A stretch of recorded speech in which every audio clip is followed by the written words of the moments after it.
Ordinary man నుంచి rich మ్యాన్‌గా ఎలా మారాలి? ఒక పర్సన్ ఆర్డినరీ నుంచి ఎక్స్ట్రార్డినరీగా కావాలి అంటే, హ్మ్. ముందుగా తనకు కొన్ని ప్రిన్సిపల్స్ తనకొచ్చి తెలిసి ఉండాలి. కొంచెం నాలెడ్జ్ అనేది కొంచెం రావాలి. అంటే లా ఆఫ్ అట్రాక్షన్‌లో చాలా చాలా మెథడ్స్ ఉన్నాయి.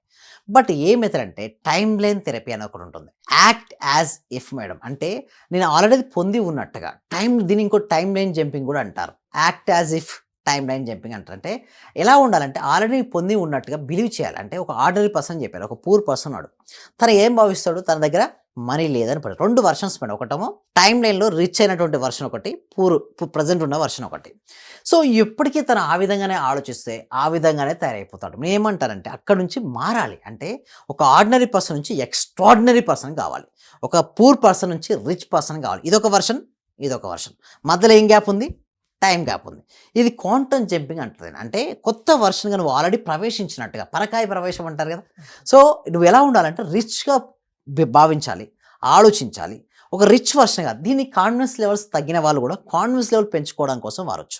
అన్‌సక్సెస్‌ఫుల్ పీపుల్స్ కూడా సక్సెస్‌ఫుల్ అయినట్టుగా ఊహించుకోవచ్చు.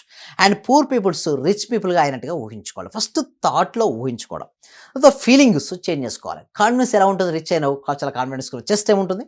ముందుకుంటుంది. షోల్డర్స్ అప్ ఉంటుంది. అంటే కొంచెం మన బాడీ లాంగ్వేజ్‌లో కూడా మార్పు తీసుకురావాలి ఫస్ట్ థింగ్ అలా తీసుకొచ్చి మనీపై ఎక్కువ ఫోకస్ పెట్టాలి.